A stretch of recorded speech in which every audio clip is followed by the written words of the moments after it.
നമസ്കാരം. ഞാൻ ഡോക്ടർ സായിജി. വീണ്ടും ഒരിക്കൽ കൂടി ഡോക്ടർ സായിജി ടോക്സിലേക്ക് സ്വാഗതം. ഇന്ന് വളരെ സർവ്വസാധാരണമായ പല പെൺകുട്ടികളിലും അല്ലെങ്കിൽ പല സ്ത്രീകളിലും നമ്മൾ കണ്ടുവരുന്ന PCOD എന്ന വിഷയത്തെക്കുറിച്ച് പറയാനാണ് താല്പര്യപ്പെടുന്നത്. PCODയെക്കുറിച്ച് സാധാരണയായി ഒരുപാട് വീഡിയോകൾ പലതും നിങ്ങൾ കണ്ടിട്ടുണ്ടായിരിക്കാമെങ്കിലും ഇതിനകത്ത് PCODയുടെ അറിയപ്പെടാത്ത ചില സത്യങ്ങൾ, ആ കാര്യങ്ങളെക്കുറിച്ച് ഒന്ന് നിങ്ങളുമായി ചില അറിവ് പങ്കുവയ്ക്കാമെന്ന് വിചാരിക്കുന്നു. സർവ്വസാധാരണമായി PCOD എന്ന അവസ്ഥ നമ്മളിപ്പോൾ പല പെൺകുട്ടികളിലും വരുമ്പോൾ തന്നെ തീർച്ചയായും അത് വണ്ണമുള്ളവരായിരിക്കാം, അല്ലെങ്കിൽ അമിതവണ്ണവും പീരീഡ്സിന് എന്തെങ്കിലും ഇറഗുലാരിറ്റി ഉള്ള ആൾക്ക് പെൺകുട്ടികൾ നമ്മൾ സ്വാഭാവികമായി കാണുമ്പോൾ ഒരുപക്ഷെ അവർക്ക് എന്താ പറയുക PCODയുടെ ഒരു പ്രശ്നമുണ്ട് എന്ന് നമ്മൾ അനുമാനത്തിലെത്തുന്നു. എന്നാൽ ഇതിന് അപവാദമായി നമുക്കറിയാം, കഷ്ടിച്ച് 16 വയസ്സ് മാത്രം അല്ലെങ്കിൽ 17 വയസ്സ് മാത്രമായ ചില പെൺകുട്ടികളിൽ ചില ആർത്തവ തകരാറുകൾ, അതായത് ആർത്തവം കൃത്യസമയത്തിന് വരുന്നില്ല എന്നുള്ള ചെറിയ കാര്യങ്ങൾ ഉണ്ടെങ്കിൽ പോലും അത് കാരണം ആർത്തവ തകരാറിനോടൊപ്പം അല്ലെങ്കിൽ ആർത്തവം 1-2 ദിവസം താമസിക്കുന്നു അല്ലെങ്കിൽ 1 മാസം താമസിക്കുന്നു എന്നുള്ള ചെറിയ പ്രശ്നങ്ങളും സാധാരണയായി ഒരു മെനാർക്ക് ആയതിനു ശേഷം, അതായത് ആദ്യത്തെ മാസം വരെ വന്നതിന് ശേഷം തീർച്ചയായും 1-2 വർഷം വരെയുള്ള ഇത്തരം തകരാറുകൾ കാര്യമായ ഒരു പ്രസക്തി ഇല്ലാത്തതും അത്രത്തോളം ഗൗരവമല്ലാത്തതുമാണ് എന്നുള്ളതാണ് കൺസെപ്റ്റ്. കാരണം 1-2 വർഷത്തോടു കൂടി മാത്രമേ നമുക്ക് ഇത്തരക്കാരുള്ള ആർത്തവചക്രം നമുക്ക് ക്രമീകരിക്കുവാനും അല്ലെങ്കിൽ ക്രമീകരണപ്പെട്ട് വരൂ എന്നുള്ളതാണ് സത്യം. പക്ഷെ ഇവിടെ ഈ പെൺകുട്ടികൾ പലപ്പോഴും പലതരത്തിലുള്ള എക്സാമിനേഷന് വിധേയമാവുക, അതായത് ഒരു ഗൈനക്കോളജിസ്റ്റിനെ കൺസൾട്ട് ചെയ്തതിന് ശേഷം അവർക്ക് PCOD എന്ന് പറയുമ്പോൾ സത്യത്തിൽ അവർ അത്ഭുതപ്പെട്ടു പോകുന്നു. കാരണം ഈ പറഞ്ഞ പെൺകുട്ടികളൊക്കെ തന്നെ അമിതഭാരമില്ലാത്തവരും എന്നാൽ കൂടുതൽ ജങ്ക് ഫുഡ് കഴിക്കാത്തവരും അത്യാവശ്യം കായികമായ വിനോദങ്ങളിലും കാര്യങ്ങളിലും ഏർപ്പെട്ടു വരുന്നവരുമായ ഒരു ഗ്രൂപ്പാണ്. തീർച്ചയായും അവർക്ക് ആകെക്കൂടെ അല്ലെങ്കിൽ കണ്ടുവരുന്ന ഒരു ലക്ഷണം എന്തെന്ന് പറയുന്നത് ഒരു പക്ഷേ മേൽചുണ്ടിന് മുകളിൽ ഒരല്പം മീശയുടെ തരത്തിലുള്ള കുറച്ച് രോമ വളർച്ചയോ, ഇനി മറ്റു ചിലരിൽ അതുപോലും ഇല്ലാതെ തന്നെ ശക്തമായ വേദന ഉളവാക്കുന്ന ചില മുഖക്കുരു തുടങ്ങിയ പ്രശ്നങ്ങൾ ആയിരിക്കാം ഇങ്ങനെ നമ്മൾ കണ്ടുവരുന്നത്.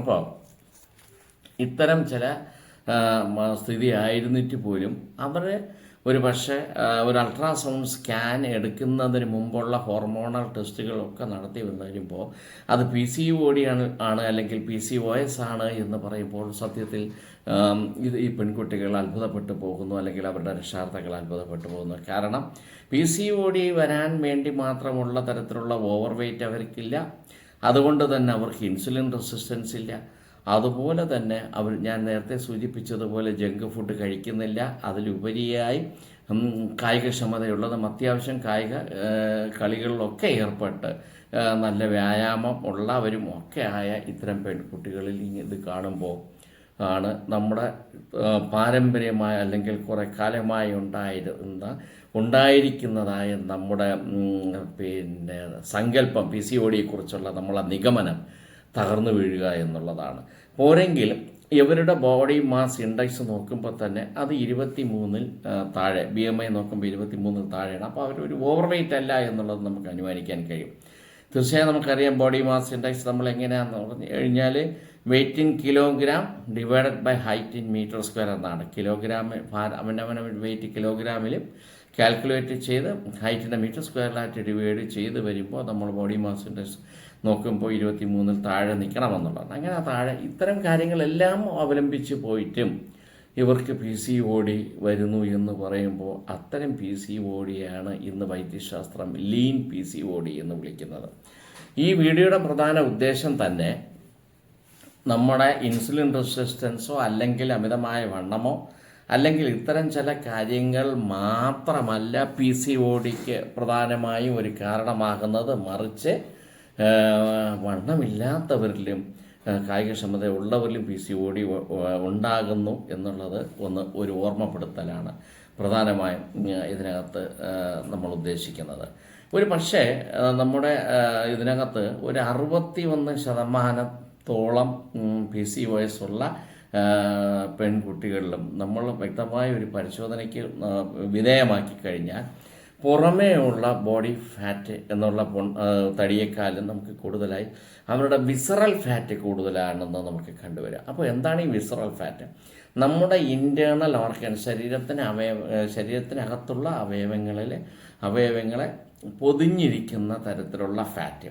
നമ്മുടെ സാധാരണ നമുക്കറിയാം ഫാറ്റ് നമ്മുടെ സ്കിന്നിൻ്റെ അടിയിലാണ്, സബ്ക്യൂട്ടേനിയസ് ഫാറ്റാണ് കൂടുതൽ സ്റ്റോർ ചെയ്യുന്നതായിട്ടും അത് പുറമേ കാണുന്ന തരത്തിലുള്ള ഫാറ്റാണെങ്കിലും ഈ വിസറൽ ഫാറ്റ് എന്ന് പറയുന്നത് ലങ്സ് ആവട്ടെ, ലിവർ ആവട്ടെ, അല്ലെങ്കിൽ മറ്റ് ഇൻറ്റസ്റ്റൈൻ ആവട്ടെ, ഏത് തരത്തിലാണെങ്കിലും ശരി, പ്രധാനമായിട്ടും ലിവർ, ഇങ്ങനെയുള്ള ആ വിസറൽ ഓർഗൻസ് ഒക്കെ നമ്മുടെ ഇതിനകത്ത് തന്നെ അതിനെ ചുറ്റും ഒരു ഫാറ്റിൻ്റെ ഒരു ലെയർ ആവരണം ചെയ്യപ്പെട്ടിരിക്കുന്നു വിസറൽ ഫാറ്റ്. ശരിക്കും നമ്മൾ പുറമേ കാണുന്ന ഫാറ്റിനേക്കാൾ ഒരുപക്ഷെ കൂടുതൽ അപകടകാരി ഈ വിസറൽ ഫാറ്റാണ് എന്ന് തന്നെ പറയാം. കാരണം അത്തരം ഫാറ്റുകൾ കൊണ്ട് കൂടുതലായി അത് ആവരണം ചെയ്യപ്പെട്ട് കഴിയുമ്പോൾ അവരുടെ നോർമൽ ഫങ്ഷൻ അവിടെ ഡിസ്റപ്റ്റ് ചെയ്യപ്പെടുന്നു എന്നുള്ളതാണ്. ഇനി വീണ്ടും ഞാൻ PCOD അല്ലെങ്കിൽ PCODയും അല്ലെങ്കിൽ PCOS, ഇനി ഇത് പറയുന്നതിന് മുമ്പ് ഈ PCODയും PCOSും പോളിസിസ്റ്റിക് ഓവേറിയൻ ഡിസീസും പിന്നെ പോളിസിസ്റ്റിക് ഓവേറിയൻ സിൻഡ്രം എന്നുള്ളതാണ്. PCOS എന്ന് പറയുന്നത് കുറച്ചുകൂടി ഗൗരവതരമായി എടുക്കേണ്ട ഒരു വിഷയമാണ് PCODക്കാലും. PCODയിൽ നമ്മൾ സാധാരണയായി നമ്മൾക്കറിയാം നമ്മുടെ ഈ അണ്ടാശയം ഒരു എഗ് ഫോം ചെയ്യുന്നു, പക്ഷെ അത് ഇമ്മച്ചുറൊക്കെ ആയിരിക്കണം. അപ്പോൾ ഓവുലേഷൻ അവിടെ ഭാഗികമായി നടക്കുന്നുണ്ട്, മറ്റ് മെറ്റബോളിക് സിംറ്റംസ് അധികമില്ല, ഓവുലേഷൻ നടക്കുന്നുണ്ട്, അധികം ഹോർമോണൽ ഡിസ്റപ്ഷനൊന്നും ഇല്ലാതെ ഓവുലേഷൻ നടക്കുന്നുണ്ട്. പക്ഷെ PCOSനകത്ത് ഓവുലേഷൻ തന്നെ പലപ്പോഴും കാണാതെ വരുന്നു, അതൊരു സിൻഡ്രമായി മാറുന്നു. അത് ശരിക്കും PCODയെക്കാളും കുറച്ചധികമായി ബുദ്ധിമുട്ടുണ്ടാക്കുന്ന തരത്തിലാണ് ഒരു സിൻഡ്രമാണ്, ഗ്രൂപ്പ് ഓഫ് സിംറ്റംസ്, ഒരു സിംറ്റംസിൻ്റെ ഒരു കൂട്ടായ്മയാണ് നമ്മൾ ഈ PCODയിൽ കാണുന്നത്. അപ്പോൾ ചുരുക്കത്തിൽ ഞാൻ പറഞ്ഞു വന്നത്, വളരെ മെലിഞ്ഞ പെൺകുട്ടികളിൽ പോലും 60% ആൾക്കാരിൽ PCOD ഉണ്ട് എങ്കിൽ, അല്ലെങ്കിൽ PCOS ഉണ്ട് എങ്കിൽ, തീർച്ചയായും അവരുടെ ഉള്ളിലുള്ള വിസറൽ ഫാറ്റ് കൂടുതലായി കാണുന്നു എന്നുള്ളതാണ്. അപ്പോൾ എപ്പോഴും നമുക്കിതിനകത്ത് എടുത്തു പറയാനുള്ളത്, ഒരു പക്ഷേ മെനാർക്കായി കഴിഞ്ഞതിന് ശേഷം നമുക്ക് ആദ്യത്തെ ഇതിനകത്തുള്ള പീരീഡ്സിൻ്റെ തെറ്റലുകൾ നമ്മൾ വലിയ ഇമ്പോർട്ടൻസ് കൊടുക്കേണ്ടതില്ല. ഒരുപക്ഷെ അതൊന്ന് സ്റ്റേബിൾ ആവണമെങ്കിൽ, പീരീഡ്സ് റെഗുലറായിട്ട് വരണമെങ്കിൽ അത് 1-2 വർഷമൊക്കെ ആയിപ്പോയി എന്ന് വരാം.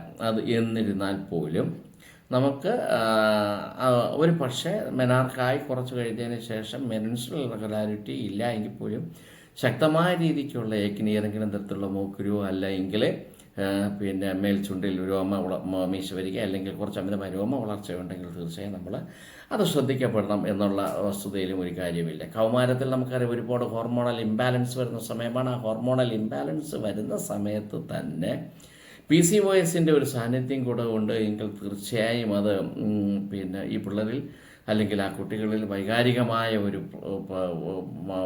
മാനസിക പ്രയാസം ഉണ്ടാക്കുകയും അത് എന്താ പറയാനായിട്ട് അതിൻ്റെ PCOSൻ്റെ ഒരു സാന്നിധ്യം തന്നെ ഒരുപാട് മൂഡ് ഡിസോർഡേഴ്സും ആ മൂഡ് ഡിസോർഡേഴ്സിൻ്റെ ഫലമായി ഈവൻ അത് ഒരു ഡിപ്രഷൻ സ്റ്റേറ്റിലോട്ട് പോലും അവരെ കൊണ്ടെത്തിക്കും എന്നുള്ളതാണ് നമുക്ക് മനസ്സിലാക്കേണ്ടി വരുന്നതായ ഒരു കാര്യം. അപ്പോൾ നമുക്ക് ഞാൻ നേരത്തെ പറഞ്ഞതുപോലെ PCOD ഉണ്ടാക്കേണ്ടതായ കാരണങ്ങളൊന്നുമില്ല, അല്ലെങ്കിൽ PCOD ഒഴിവാക്കേണ്ടതായ കാര്യങ്ങളൊക്കെ അവർ ചെയ്യുന്നുണ്ടായിരുന്നിട്ട് പോലും വിസറൽ ഫാറ്റ് കൂടുതലായിട്ടുള്ള അല്ലെങ്കിൽ ഇത്തരമുള്ള പെൺകുട്ടികളിൽ അല്ലെങ്കിൽ സ്ത്രീകളിൽ PCOD വരുന്നത് എന്തുകൊണ്ട് എന്നുള്ള ഒരു ചോദ്യം ശാസ്ത്രത്തിൻ്റെ മുമ്പേ വളരെ ഇതായി പകച്ചു നിൽക്കുന്നു എന്നുള്ളതാണ്. അത് മനസ്സിലാക്കി വരുമ്പോൾ പല പഠനങ്ങളും അത് ആഴത്തിൽ ചെന്ന് പോയി കഴിയുമ്പോൾ മനസ്സിലാക്കുന്ന ഒരു വിഷയം, നമുക്ക് അതിനകത്ത് ചില തരത്തിലുള്ള എൻഡോക്രൈൻ ഡിസ്റപ്റ്റിംഗ് കെമിക്കൽസാണ് ഇതിന് കാരണമെന്ന് തെളിയിച്ചിരിക്കുന്നു. ഇതാണ് വളരെ കാര്യമായി PCODയെക്കുറിച്ച് നമ്മൾ അറിഞ്ഞിരിക്കേണ്ടതായ ഒരു ഇത്. PCOD വരുമ്പോൾ തീർച്ചയായും പരിഹാര മാർഗമായ ഫ്ലാക്സ് സീഡ്സും അല്ലെങ്കിൽ ചണവിത്ത് അല്ലെങ്കിൽ അത്തരം വെയിറ്റ് കുറയ്ക്കുക, റെഗുലർ എക്സസൈസ് ചെയ്യുക എന്നുള്ള ഇൻസുലിൻ റെസിസ്റ്റൻസ് ഒഴിവാക്കുക എന്നുള്ള പല പ്രതിവിധികളും പറയുന്നുണ്ട്. തീർച്ചയായും അതൊക്കെ അവലംബിച്ച് പോകുമ്പോഴും നമ്മൾ ശ്രദ്ധിക്കേണ്ടതായ ഒരു പ്രധാന കാര്യമാണ് എൻഡോക്രൈൻ ഡിസ്റപ്റ്റിംഗ് കെമിക്കൽസ് ൻ്റെ സാന്നിധ്യമാണ് ഇത്തരക്കാരിൽ കൂടുതൽ പ്രശ്നം ഉണ്ടാക്കുന്നത്. അപ്പം നമ്മുടെ ഹോർമോൺ നേരെ ഇരുന്നാൽ മാത്രം പോരാ, ആ ഹോർമോണൽ വ്യത്യാസങ്ങൾ അതിനെ ഡിസ്റപ്റ്റ് ചെയ്യുന്ന തരത്തിലുള്ള ചില ഘടകങ്ങൾ, ഇത് എവിടെയാണ് എൻഡോക്രൈൻ ഡിസ്റപ്റ്റിംഗ് കെമിക്കൽസ് അല്ലെങ്കിൽ എവിടെ നിന്ന് വരുന്നു എന്ന് നമുക്ക് തീർച്ചയായും പറഞ്ഞു കഴിഞ്ഞാൽ, നമുക്കറിയാം ഇന്ന് പ്ലാസ്റ്റിക്കുകളിൽ കാണുന്ന തരത്തിലുള്ള പലയിനം പ്ലാസ്റ്റിക്കുകളിൽ അതും ചില കോസ്മെറ്റിക്സ് ഐറ്റംസുകൾ, നമ്മുടെ സൗന്ദര്യവർദ്ധക വസ്തുവായി പലപ്പോഴും പലതുമൊക്കെ ഇങ്ങനെ നമ്മൾ വാരി തേക്കുവാനും ഒക്കെ വാങ്ങി തേക്കാനും നമ്മുടെ സൗന്ദര്യം കൂട്ടുവാനുമായിട്ടുള്ള തരത്തിൽ വരുമ്പോൾ അതൊന്നും ചെയ്യണ്ട എന്നൊന്നും അർത്ഥമാക്കുന്നില്ല. പക്ഷേ അതിനകത്ത് നമ്മൾ മനസ്സിലാക്കേണ്ടതായ ചില ഘടകങ്ങളുണ്ട്. ആ ചില ഘടകങ്ങൾ, അതിൻ്റെ സാന്നിധ്യം, ഞാൻ ഈ പറഞ്ഞതുപോലെ ചില ബോട്ടിൽസ്, ചില കോസ്മെറ്റിക്സ്, അതിനോടൊപ്പം തന്നെ ചില പ്രോസസ്ഡ് ഫുഡുകളിലുണ്ടായിരിക്കുന്ന ഇത്തരം കെമിക്കൽസ് നമ്മുടെ യഥാർത്ഥ എൻഡോക്രൈനിൽ നിന്ന് ഉൽപ്പാദിപ്പിക്കപ്പെടുന്ന ഹോർമോണിനെ തടസ്സപ്പെടുത്തുന്നു, ഡിസ്റപ്റ്റ് ചെയ്ത് മറ്റ് ചില ഹോർമോൺസ്, ചില ഈസ്ട്രജൻ അല്ലെങ്കിൽ ടെസ്റ്റോസ്റ്ററോൺ, ചില ഹോർമോണിൻ്റെ ഇതിൻ്റെ അളവിനെ കൂട്ടാൻ സഹായിക്കുന്നു എന്നുള്ളതാണ്. അപ്പോൾ പല പഠനങ്ങളും PCOS ഉള്ള പെൺകുട്ടികളിൽ ഞാൻ ഈ നേരത്തെ പറഞ്ഞ ചില കെമിക്കൽ ഡിസ്റപ്റ്റിംഗ് ഏജൻസ് എന്ന് ഞാൻ പറഞ്ഞു, അതിനെ സാധാരണ നമ്മൾ ബിസ്ഫിനോൾ എന്നുള്ളതാണ്. അത് നമ്മൾ BPA എന്നുള്ള രീതിക്ക് ബിസ്ഫിനോൾ എന്ന് പറയുന്നതും ആയ ഒരു ഘടകം, ബിസ്ഫിനോൾ എന്ന് പറയുന്ന ഈ ഘടകം നമ്മൾ കൂടുതലായി നമ്മൾ ഇത്തരം ഇതുകളിൽ കണ്ടുവരുന്നു എന്നുള്ളതാണ്. അത്തരം കണ്ടുവരുന്നത് കൊണ്ട് തന്നെ അത് നമ്മുടെ സ്വാഭാവികമായ ഹോർമോണിൻ്റെ പ്രവർത്തനത്തിന് തടസ്സപ്പെടുത്തുന്നു എന്നുള്ളതാണ്. അപ്പോൾ ഇതെങ്ങനെ വരുന്നു എന്ന് പറഞ്ഞാൽ, ഞാൻ നേരത്തെ പറഞ്ഞ പ്രോസസ് ഫുഡ് ആൻഡ് കെമിക്കൽ, പ്രത്യേകിച്ച് നമ്മൾ പ്ലാസ്റ്റിക്കിൽ കഴിക്കുന്ന, നമ്മൾ എന്തൊക്കെ ചെയ്തിരുന്നാലും ഈ പറഞ്ഞ കാര്യത്തിന് വളരെയധികം ഗൗരവം നമ്മൾ കൊടുത്തില്ല എങ്കിൽ, അറിയപ്പെടാതെ കിടക്കുന്ന അല്ലെങ്കിൽ മറഞ്ഞിരിക്കുന്ന ഈ സത്യത്തിന് അമിതമായ ഒരു പ്രാധാന്യം നമ്മൾ കൊടുക്കണമെന്നുള്ളതാണ്. പലപ്പോഴും ഇത്തരം ഈ ബിസ്ഫിനോൾ എന്ന് പറയുന്ന ഈ ഘടകമില്ലാത്ത തരത്തിലുള്ള ബിസ്ഫിനോൾ ഫ്രീ ആയിട്ടുള്ള സിന്തറ്റിക് ആയിട്ടുള്ള അല്ലെങ്കിൽ ബിസ്ഫിനോൾ ഫ്രീ ആയിട്ടുള്ള പല പ്ലാസ്റ്റിക്കുകളും നമുക്ക് കിട്ടുമെന്നുള്ളതാണ്. അത്തരം അത് കിട്ടുമോ എന്ന് നോക്കണം. പലപ്പോഴും പ്ലാസ്റ്റിക് ഇതിലൊക്കെ പൊതിഞ്ഞ് ചൂടാക്കി വെച്ചിരിക്കുന്ന ചൂടാക്കി വെച്ചിരിക്കുന്ന നമ്മുടെ ആഹാര പദാർത്ഥങ്ങൾ പലപ്പോഴും ഈ പ്ലാസ്റ്റിക്കിൽ, അത് പൊതുവേ നമുക്കത് ദോഷമാണെന്ന് നമുക്ക് നല്ലവണ്ണം അറിയാം. അത്തരം സാധനങ്ങൾ, ആഹാര പദാർത്ഥങ്ങൾ പ്ലാസ്റ്റിക്കിൽ പൊതിഞ്ഞ് വയ്ക്കുമ്പോൾ ഈ പറയുന്ന ഘടകം നമ്മുടെ ഉള്ളിലോട്ട് എത്താൻ സാധ്യത വളരെയേറെയാണ്. അതുകൊണ്ട് തന്നെ എനിക്ക് പറയാനുള്ളത്, നമ്മുടെ പല സ്റ്റഡീസിൽ നിന്നും, ഇതൊക്കെ ആധികാരികമായ സ്റ്റഡീസിൽ നിന്നും കിട്ടിയ വിവരങ്ങൾ ഞാൻ നിങ്ങളോട് പങ്കുവയ്ക്കുന്നതാണ്. നമ്മുടെ പെൺകുട്ടികൾ അല്ലെങ്കിൽ PCOD ഉള്ള പെൺകുട്ടികൾ അല്ലെങ്കിൽ സ്ത്രീകൾ, നമ്മൾ വളരെയധികം PCOD വരാതിരിക്കുവാൻ തടസ്സമായി നിൽക്കുന്ന കാര്യങ്ങളൊക്കെ നമ്മൾ ഒഴിവാക്കുകയും അല്ലെങ്കിൽ അതിന് പ്രിവെൻഷന് വേണ്ടിയുള്ള ആഹാരമൊക്കെ നമ്മൾ കഴിക്കുകയും ചെയ്യുന്നതിനോടൊപ്പം ഈ റെഗുലർ എക്സസൈസും ധാരാളം ലീഫി വെജിറ്റബിൾസ്, ഫ്രൂട്ട്സൊക്കെ കഴിക്കുന്നതിനോടൊപ്പം തന്നെ നമ്മൾ ഈ പറയുന്ന എൻഡോക്രൈൻ ഡിസ്റപ്റ്റിംഗ് ഏജൻസ് അല്ലെങ്കിൽ ഇത്തരം പ്ലാസ്റ്റിക്കുകൾ പൂർണ്ണമായും, പ്രത്യേകിച്ച് അതിൽ ചൂടാക്കിയ ഭക്ഷണം കഴിക്കാതിരിക്കുക, അത്തരം കാര്യങ്ങൾ നമ്മൾ പൂർണ്ണമായി ഒഴിവാക്കണം എന്നുള്ളതാണ്. അത് ഒഴിവാക്കിയാൽ മാത്രമേ നമുക്കിതിൽ നിന്നും ശാശ്വതമായ ഒരു ഇതുണ്ടാവുള്ളൂ. അതുകൊണ്ട് തന്നെ സിന്തറ്റിക് പ്ലാസ്റ്റിക്കിൻ്റെ അത്തരം ഉപയോഗങ്ങൾ നമുക്ക് ഒഴിവാക്കാൻ വേണ്ടി ഗ്ലാസോ സെറാമിക്കോ അങ്ങനെയുള്ള കാര്യങ്ങൾ തീർച്ചയായും നമുക്ക് ഉപയോഗിച്ച് കഴിഞ്ഞാൽ നമുക്കിതിൽ നിന്നും ഒരു പരിധിവരെ തീർച്ചയായും നമുക്കിതിനകത്ത് ഒരു മാറ്റം വരുത്താനും ഈ പ്രവണതകൾ അല്ലെങ്കിൽ ഈ പ്രശ്നങ്ങൾ നമുക്ക് ഒഴിവാക്കാൻ പറ്റുമെന്നുള്ളതാണ്. അതുപോലെ തന്നെ പ്രോസസ്ഡ് ഫുഡ്സിൻ്റെ കാര്യത്തിലും ഇതേ ഗൗരവം നമ്മൾ അവലംബിക്കണമെന്നാണ്, പ്രത്യേകിച്ച് PCOD അല്ലെങ്കിൽ PCOS ഉള്ള പെൺകുട്ടികളെ. എപ്പോഴാണ് ഇതിൻ്റെ സ്ക്രീനിങ് അല്ലെങ്കിൽ എവിടെയാണ് ഇതിനകത്ത് സംശയിക്കേണ്ടതെന്ന് പറയുമ്പോൾ, പലപ്പോഴും നമ്മുടെ ഒരു ധാരണ, അൾട്രാസൗണ്ട് സ്കാൻ എടുത്തു കഴിഞ്ഞ് PCOD നമ്മൾ കണ്ടു കഴിയുമ്പോൾ നമുക്ക് അതിനൊരു ചർച്ചാ വിഷയമാക്കേണ്ട കാര്യമില്ല. പലപ്പോഴും അൾട്രാസൗണ്ട് സ്കാനിൽ നമ്മൾ നോക്കുമ്പോൾ PCOD എന്ന് കാണുമ്പോൾ മൈൽഡ് PCOD ആണെങ്കിൽ അത് വലിയ പ്രശ്നം ഉണ്ടാക്കുന്ന ഒരു വിഷയം ആവണമെന്നില്ല പലപ്പോഴും. മറിച്ച് അതിനെപ്പോഴും നമ്മുടെ ബ്ലഡ് ടെസ്റ്റുകളിൽ ഹോർമോണൽ ഇംബാലൻസ് ഉണ്ടോ എന്നുള്ളതാണ്. ഹോർമോണൽ ഇംബാലൻസിൻ്റെ കൂടെ തന്നെ നമ്മൾ തൈറോയിഡിൻ്റെ പ്രശ്നം, അതിനോടനുബന്ധിച്ചുള്ള മറ്റ് അസുഖങ്ങളില്ല എന്ന് നമ്മൾ ഉറപ്പാക്കുകയും ചെയ്യണം. അതുകൊണ്ട് തന്നെ അത് തീർച്ചയായും വൈദഗ്ധ്യമുള്ള ഒരു ഡോക്ടറുടെ മേൽനോട്ടത്തിലായിരിക്കണം ആ കാര്യങ്ങളൊക്കെ ചെയ്യേണ്ടത് എന്നുള്ള കാര്യത്തിൽ യാതൊരുവിധ സംശയവുമില്ല.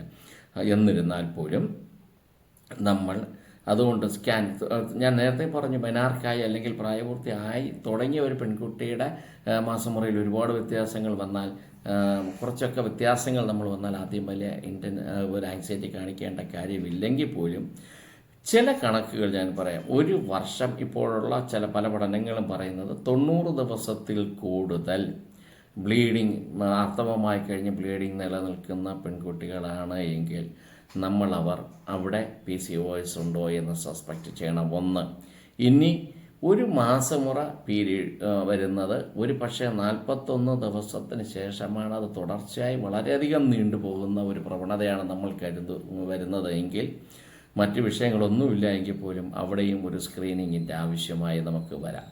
ഇനി ഒരു പരിധി വരെ നമുക്ക് എന്താ പറയുക, പീരീഡ്സ് ആവുകയും പിന്നെ ഞാൻ പറഞ്ഞു 41 ദിവസം വരെ എല്ലാം തുടർച്ചയായി കുറേ ദിവസം 41 ദിവസം കഴിഞ്ഞു പോകുന്നു. പൊതുവേ ഒരു ലേറ്റ് മെൻസസ് എന്നൊരവസ്ഥ ഉണ്ടെങ്കിൽ പോലും അവിടെ ഒരു സ്ക്രീനിങ്ങിന് വിധേയമാക്കേണ്ടതായിട്ടുണ്ട്. ഇനി മറ്റൊരു ഘടകം പറയുന്നത് 15 വയസ്സ് കഴിഞ്ഞു ആ പെൺകുട്ടിക്ക് ബ്രസ്റ്റ് കാര്യങ്ങളൊക്കെ ഡെവലപ്പ് ആയിട്ട് 2-3 വർഷം കഴിഞ്ഞു, അത് മെനാർക്കായിട്ടില്ല അല്ലെങ്കിൽ പ്രായപൂർത്തിയായിട്ടില്ല എങ്കിൽ അത്തരം കുട്ടികളിൽ നമ്മൾ കൂടുതലായി സംശയിക്കേണ്ടിയിരിക്കുന്നു. മറ്റൊരു വിഭാഗം, ഞാൻ ഈ പറഞ്ഞതുപോലെ പ്ലാസ്റ്റിക്കിൽ സ്ഥിരമായി കഴിക്കാനുള്ള സാഹചര്യം ഉണ്ടാക്കുക, അല്ലെങ്കിൽ ഓവറായിട്ടുള്ള പ്രോസസ്ഡ് ഫുഡ്സ് കഴിക്കുന്നത്, അമിതമായ പ്രോസസ്ഡ് ഫുഡ്സ് കഴിക്കുന്ന കുട്ടിയാണെങ്കിൽ അവിടെയും നമ്മൾ ഇത്തരം കാര്യങ്ങൾ ശ്രദ്ധിക്കേണ്ടിയിരിക്കുന്നു. അതിനോടൊപ്പം ഈ സിംറ്റംസ് ഒന്നുമില്ല, ഒരു കുട്ടിക്ക് ശക്തമായ പല കാരണങ്ങൾ കൊണ്ട് മൂക്കുരു കാര്യങ്ങളൊക്കെ വരാമെങ്കിൽ പോലും ഒരു സിംറ്റംസ് ഒന്നുമില്ല, ശക്തമായ പെയിൻഫുൾ ഏക്കിനി, നല്ല വേദനയോടുകൂടിയുള്ള മൂക്കുരുവാണ്, അതല്ല എങ്കിൽ അമിതമായ രോമ വളർച്ചയുണ്ട് എന്നുണ്ട് എങ്കിൽ തീർച്ചയായും അത്തരം പെൺകുട്ടികളും ഈ പറയുന്ന തരത്തിലുള്ള സ്ക്രീനിങ്ങിന് വിധേയമാക്കണം എന്നുള്ളതാണ്. എന്തു തന്നെയായാലും ഞാൻ നേരത്തെ നമ്മുടെ ഈ ചർച്ചയുടെ ഒരു ഹൈലൈറ്റ് എന്ന് പറയുന്നത്, നമ്മളിതൊക്കെ ചെയ്തിട്ടും എൻഡോക്രൈൻ ഡിസ്റപ്റ്റിംഗ് കെമിക്കൽസ് എന്ന് പറയുന്ന ഒരവസ്ഥയാണ് തീർച്ചയായും നമ്മുടെ PCODക്ക് കൂടുതലായി ഒരു കാരണമാകുന്നു എന്നും, ബാക്കി പ്രിവെൻറ്റീവ് മെഷേഴ്സ് നമ്മൾ എടുക്കുന്നതിനോടൊപ്പം ആ ഒരു കാര്യം കൂടെ നമ്മൾ വ്യക്തമായിട്ട് അറിയണമെന്നും, ഒപ്പം PCOD ഉള്ള സ്ത്രീകളിൽ നമ്മൾ നേരത്തെ പറഞ്ഞതുള്ള വെയിറ്റ് കുറയ്ക്കുക എന്നുള്ളതും, അല്ലെങ്കിൽ ഇൻസുലിൻ റെസിസ്റ്റൻസ് ഒഴിവാക്കുക എന്നുള്ളതും, വിസറൽ ഫാറ്റ് കുറയ്ക്കുക എന്നുള്ളതും ഒക്കെ വളരെ അത്യാവശ്യമാണ് എന്നുള്ള കാര്യം നിങ്ങളെ ഒന്ന് ഓർമ്മപ്പെടുത്തുവാൻ വേണ്ടിയാണ് ഇന്ന് ഈ വീഡിയോ ചെയ്തിരിക്കുന്നത്. ഈ എൻഡോക്രൈൻ ഡിസ്റപ്റ്റിംഗ് കെമിക്കൽസ് എന്ന് പറയുന്നത് ഒരു നിസ്സാരമായ കാര്യമല്ലെന്നും, പലപ്പോഴും പല ട്രീറ്റ്മെൻറ്റ് ചെയ്തിട്ടും വീണ്ടും PCOD അല്ലെങ്കിൽ PCOS റെക്കർ ചെയ്യുന്നുണ്ടെങ്കിൽ അതിൻ്റെ പിന്നിലുള്ള കാര്യം ഇതായിരിക്കും എന്ന് നിങ്ങളെ ഒന്നുകൂടി ഓർമ്മപ്പെടുത്തുവാൻ വേണ്ടിയാണ് ഇന്നത് ചെയ്തിരിക്കുന്നത്. തീർച്ചയായും നിങ്ങൾക്ക് ടോപ്പിക്ക് അല്ലെങ്കിൽ ഈ വിഷയം ഇഷ്ടപ്പെട്ടുവെങ്കിൽ ഇത് ലൈക്ക് ചെയ്യുക, ഹൈപ്പ് ചെയ്യുക, സബ്സ്ക്രൈബ് ചെയ്യുക. മറ്റൊരു വിഷയമായി വീണ്ടും കാണാം. അതുവരെ നന്ദി, നമസ്കാരം. Thank you.